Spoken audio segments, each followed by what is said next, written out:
Hello! మీకు omelette video చేసినప్పుడే చెప్పా కదా! ఈ పప్పుచారు రెసిపీ మీతో షేర్ చేసుకుంటా అని.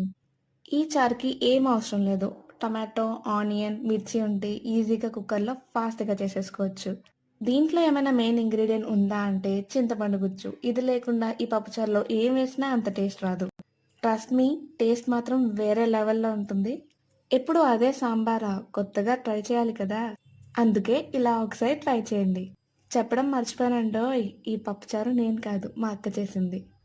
ఈ పప్పుచారులోకి కాంబినేషన్‌గా ఏం అవసరం లేదు. ఉత్తిదే తినేయొచ్చు. మీకు ఆమ్లెట్ వీడియోలో చెప్పా కదా! నాకు చారంటే ఆమ్లెట్ ఉండాల్సిందే అని. అందుకని నేను తిన్నా. మా అక్క చేసిన పప్పుచారుతో కడుపు నిండా అన్నం తినేసాను. మీరు కూడా మీ ఇంట్లో ట్రై చేసుకొని కడుపు నిండా అన్నం తినేసేయండి. ఇంకా కొత్త కొత్త రెసిపీస్ అన్నీ మీ ముందుకు తీసుకొస్తా. దానికోసం మన ఛానల్‌ని త్వరగా సబ్స్క్రైబ్ చేసేసేయండి. Bye bye.